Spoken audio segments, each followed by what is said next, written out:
সূর্য ডোবার সাথে সাথে যেমন পৃথিবীর রং বদলায়, প্রেক্ষাপট পরিবর্তনের সাথে সাথে তেমনই মানুষের চরিত্র বদলায়। আমরা এদেশের মানুষ, এদেশের জনগণ শান্তি চায়, দেশের রাজপথ খুব শৃঙ্খলা ফিরে আসুক, সবাই চায়। অন্তর্বর্তীকালীন সরকার দেশের ক্ষমতা নিয়েছে, তাদের উপর মানুষের অগাধ বিশ্বাস, অগাধ আশ্বাস, তাদের উপর মানুষ ভরসা করে। আশা করি দ্রুত আইন শৃঙ্খলা ফিরে আসবে, দেশে মানুষ শান্তিতে বসবাস করবে।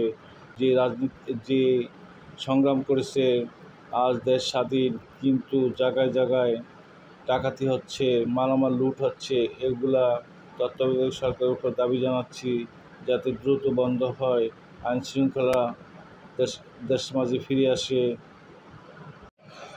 ছাত্ররা হলো দেশের